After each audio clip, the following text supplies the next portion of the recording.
What's the Warren Buffett reference? Two things I want to explain. So some of you guys might know Warren Buffett. Obviously, I mean he's whatever $100 gazillion now, and he trades every day. That's his business is basically investing and trading. And he doesn't necessarily do it physically or whatever. He's got a big team that does it. See that old guy just like one finger typing on the keyboard. It's so weird to think of, but anyway. His thing was back in the day, and everyone I think knows that Warren Buffett's ultra frugal. For someone who has like $100 billion, he lives in the same house that he's lived in for 50 years. He drove the same car for 30 years, like all this kind of stuff. And he's big on supporting the products that he invests in. So if he invests in Coca-Cola, everywhere you see him, he's going to have some sort of Coca-Cola product. If he invests in Ford, he's going to be driving a Ford for the rest of the time. I love it. Such an old school approach. Very old school approach. Anyways, his thing was every morning he goes to McDonald's. He invests in McDonald's.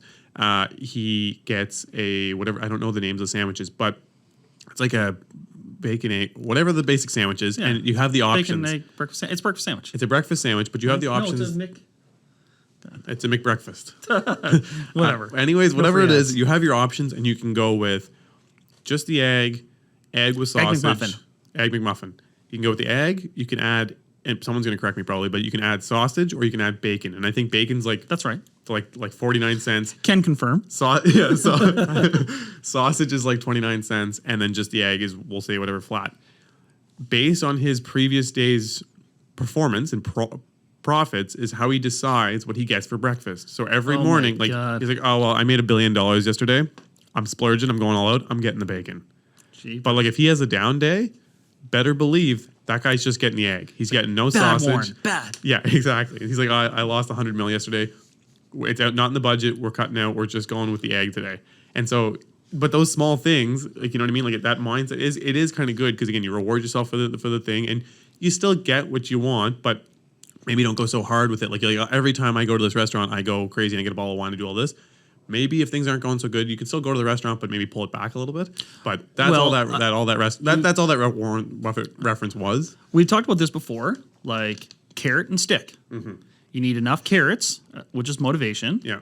Right? Little rewards yourself. And you need enough stick to keep yourself in line. Because most people are more motivated by the stick. 100%. Right? Like, you could be like, oh, Chandler, I'm going to get 20 units this quarter. Yeah. And like, if I do that, that's its own reward. You're like, I got 20 units this quarter. And you might do that, right? I'm getting bacon for sure on that sandwich. And that would make you, if you got 20 units this quarter, I think it's pretty safe to say you're going to make $100,000. Yeah. One way, shape, or the other of the lift, you're going to make $100,000. Yeah. And you might do it. If you had to give me $100,000 if you didn't get 20 units this quarter, buddy, I'd be getting 40 units this quarter. You'd be way higher motivated. Yeah. So it's the same net $100,000. I'd be door knocking 14 hours a day. But think about that for a second. Yeah. Like that means you, like most people, are more motivated by the stick than by the carrot. 100%. And this is why there's something called optimal stress. It's why deadlines are good. It's why the risk of failure is good. It's why the people who are most successful are the people who have been programmed to take risks. It's why the people who are used to being good students and getting 95% on every test often are lower earners than the people who maybe were an average student, but they would take risks in their studies. You have to embrace like the risk of failure is what often motivates people to do big things.